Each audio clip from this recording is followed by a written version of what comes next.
Hello दोस्तों, तो एक बार आप सभी का फिर से स्वागत है आप सबके अपने इस YouTube channel SB education classes पर। तो चलिए आइए स्टार्ट करते हैं डीएलएड एग्जाम 2026 के लिए विज्ञान के प्रीवियस ईयर का क्वेश्चन। और ये वीडियो इसका पार्ट 14 होने वाला है। इससे पहले 13 पार्ट हो चुके हैं। अगर आपने अभी तक उसे नहीं देखा है तो उसका प्लेलिस्ट मैंने अपने यूट्यूब चैनल पर बना दिया है। आप प्लेलिस्ट में सभी वीडियो को जाकर देख सकते हैं।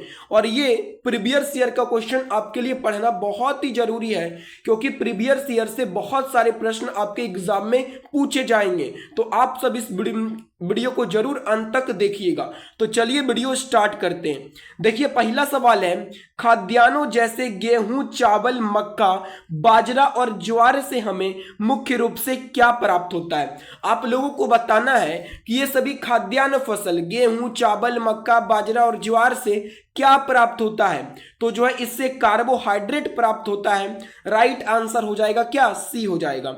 अगला सवाल है, विद्युत प्रतिरोधकता का एसआई मात्रक क्या है। विद्युत प्रतिरोधकता का एसआई मात्रक क्या होता है ये बताना है। तो विद्युत प्रतिरोधकता, इसका देखिए फॉर्मूला क्या होता है, रो बराबर होता है आर ए अपान में एल होता है। आर जहां प्रतिरोध है, ए क्षेत्रफल है और एल क्या है, लंबाई है। तो अगर हम इससे निकालेंगे इसका मात्रक विद्युत प्रतिरोधकता का, तो इसका मात्रक आता है ओम मीटर। विद्युत प्रतिरोधकता का ऐसा मात्रक क्या होता है, ओम मीटर होता है। अगर आपसे पूछे ओम का मात्रक क्या होता है, सॉरी ओम किसका मात्रक होता है, तो ओम होता है ये प्रतिरोध का मात्रक। ओम किसका मात्रक होता है, तो ओम प्रतिरोध का मात्रक होता है। आप लोगों को याद रखना है। अगला सवाल है, चंद्रमा का द्रव्यमान पृथ्वी के द्रव्यमान का 0.012 गुना है तथा व्यास पृथ्वी के व्यास का 0.25 गुना है। तो जी का मान चंद्रमा पर होगा। देखिए यहां पे बोला है कि चंद्रमा का द्रव्यमान जो है वो पृथ्वी के द्रव्यमान का 0.0112 गुना है, और चंद्रमा का व्यास पृथ्वी के व्यास का 0.25 गुना है। तो आपको बताना है कि जी का मान चंद्रमा पर क्या होगा। देखिए जी को बोलते हैं गुरुत्वाकर्षण का सार्वत्रिक नियतांक बोलते हैं, और जी का मान ये जो है ना, जी एक नियतांक है। जी क्या है, तो जी एक नियतांक है। तो इसका मान जो है द्रव्यमान और व्यास पर निर्भर नहीं करेगा कि इसका मान जो है द्रव्यमान कितनों हो जाए। जी का मान नियत रहता है, क्योंकि जी एक नियतांक है। जी का मान होता है कितना, अगर आपसे पूछे जी का मान, तो 6.673 गुना 10 पर पावर -11 न्यूटन मीटर स्क्वायर बटे में केजी स्क्वायर, ये होता है जी का मान होता है। तो जी का मान द्रव्यमान चाहे कितनों हो जाए, जी का मान तो नहीं बदलने वाला है ना। तो जो है जी का मान क्या हो जाएगा, पृथ्वी पर इसके मान के बराबर हो जाएगा। यानी कि जितना पृथ्वी पर जी का मान होगा जो है उतना ही जो है कहां पे होगा, चंद्रमा पर पृथ्वी का मान होगा, यानी कि जी का मान होगा। आप लोगों को याद रखना है।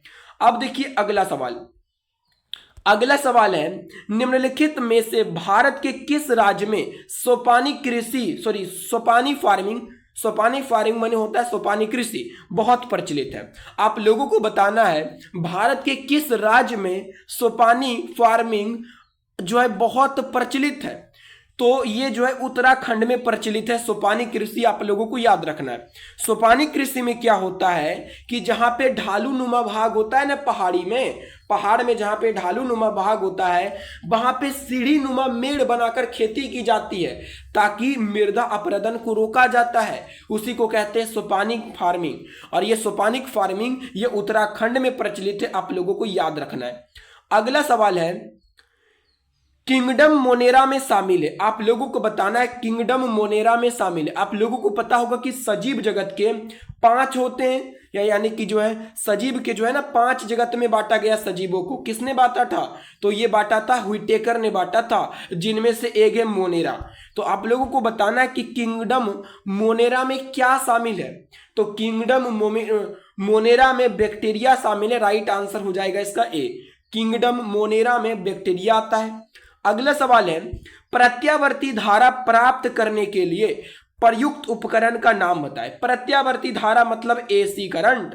तो प्रत्यावर्ती धारा प्राप्त करने के लिए इनमें से किस उपकरण के द्वारा प्रत्यावर्ती धारा प्राप्त किया जा सकता है? तो डायनेमो के द्वारा प्राप्त किया जा सकता है। राइट आंसर हो जाएगा इसका बी हो जाएगा।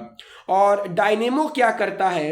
ये यांत्रिक ऊर्जा को विद्युत ऊर्जा में परिवर्तित कर देता है। क्या करता है डायनेमो? यांत्रिक ऊर्जा को विद्युत ऊर्जा में परिवर्तित करता है। आप लोगों को यह भी ध्यान में रखना है। अगला सवाल है, तत्व मैग्नीशियम सल्फर के साथ अभिक्रिया कर कौन सा बंध बनाएगा? देखिए यहां मैग्नीशियम मतलब Mg, ये सल्फर के साथ अभिक्रिया करेगा मतलब S के साथ अभिक्रिया करेगा, तो ये क्या बनाएगा? तो ये बनाएगा मैग्नीशियम सल्फाइड बनाएगा तो मैग्नीशियम सल्फाइड, लेकिन ये बताना है कि ये किस प्रकार का बंध है। तो ये आयनिक बंध है। ये किस प्रकार का बंध है? आयनिक बंध है। क्यों आयनिक बंध है? क्योंकि आयनिक बंध क्या होता है? जिसमें एक धातु होता है और एक अधातु होता है। तो यहाँ पे देखिए मैग्नीशियम क्या है? तो मैग्नीशियम धातु है। और अगर आप सल्फर को देखेंगे तो सल्फर क्या है? तो सल्फर है अधातु। तो जब एक धातु और एक अधातु के बीच बंध बनता है तो उसे आयनिक बंधन कहते हैं। और सहसंयोजक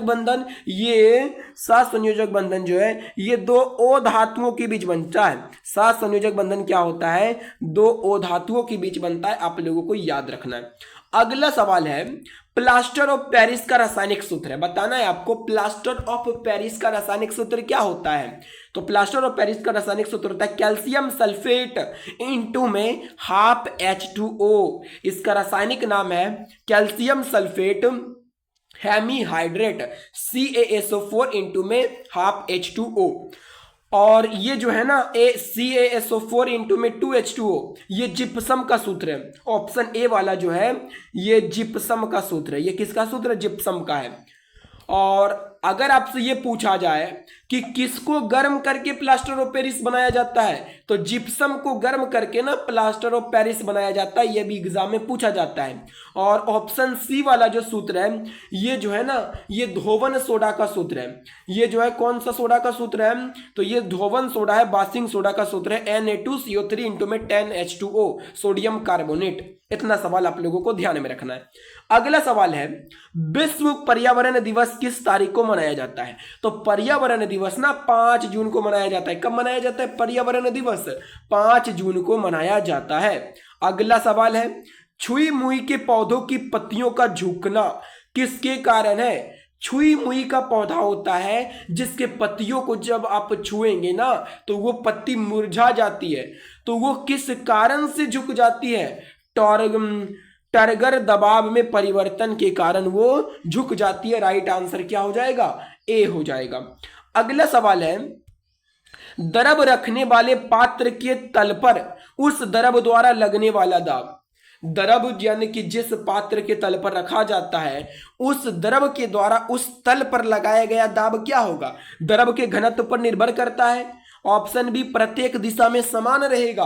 ऑप्शन सी पात्र के पृष्ठीय क्षेत्रफल पर निर्भर नहीं करता है। मतलब ये सभी होगा। राइट आंसर ऑप्शन डी हो जाएगा। जब किसी द्रव को पात्र के तली पर रखा जाता है तो द्रव द्वारा लगाने वाला दाब जो है द्रव के घनत्व पर निर्भर करता है और जो है प्रत्येक दिशा में जो है समान दाब लगाएगा और पात्र के पृष्ठीय क्षेत्रफल पर भी निर्भर नहीं करता है। मतलब इसका राइट आंसर हो जाएगा इनमें से सभी। अब देखिए अगला सवाल है, एक बालक अपने घर से पूरब दिशा में 100 मीटर की दूरी 50 सेकेंड में तय करता है। देखिए एक बालक अपने घर से पूरब की दिशा में इधर से पूरब की दिशा में 100 मीटर की दूरी तय करता है। पूरब की दिशा में 100 मीटर की दूरी तय करता है कितना सेकेंड में? तो 50 सेकेंड में तय करता है। तो यानी कि तय कर अपनी दिशा बदल लेता है और जब बस 100 मीटर की दूरी तय कर लेता है तो वह अपनी दिशा बदल कर पुनः 100 मीटर की दूरी 50 सेकेंड में तय कर वापस घर लौटता है। यानी कि 100 मीटर पहले तो गया और फिर 100 मीटर वापस लौट के आ गया। तो आपको बताना उसका औसत वेग बराबर बताना है। तो वेग का फॉर्मूला क्या होता है? विस्थापन बटे में समय। तो यहाँ विस्थापन कितना है?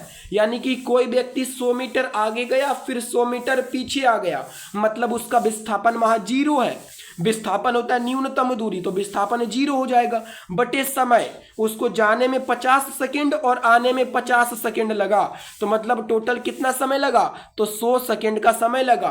तो जब 100 से भागा देंगे 0 में तो कितना होगा, 0 मीटर प्रति सेकेंड, मतलब इसका वेग हो जाएगा 0 मीटर प्रति सेकेंड।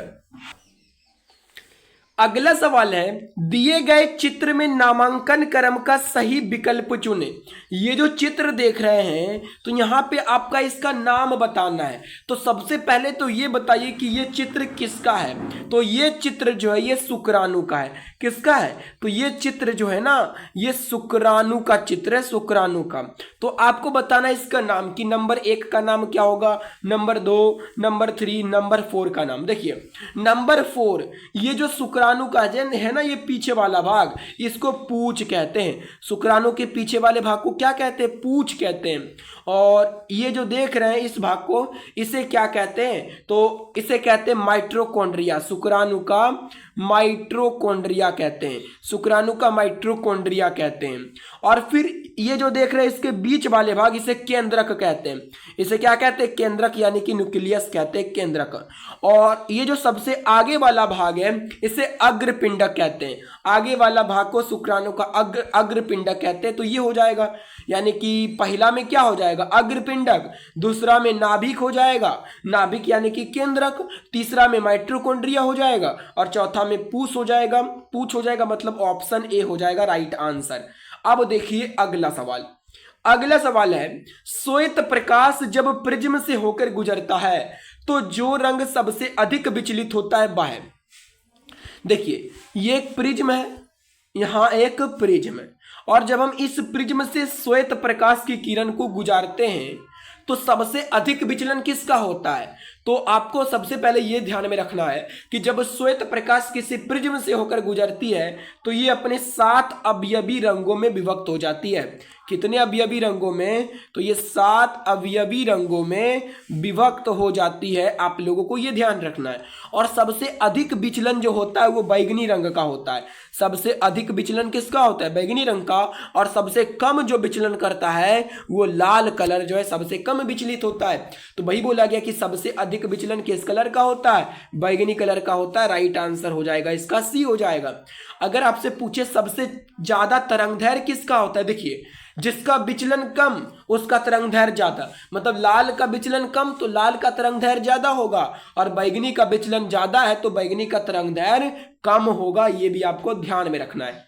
अब है अगला सवाल, निम्नलिखित में कौन प्रोपेनिक अम्ल है। प्रोपेनोइक अम्ल कौन है, तो प्रोपेनोइक अम्ल कौन होगा, जिसमें COOH क्रियाशील समूह होगा, जिसमें COOH क्रियाशील समूह होगा वही तो होगा प्रोपेनोइक।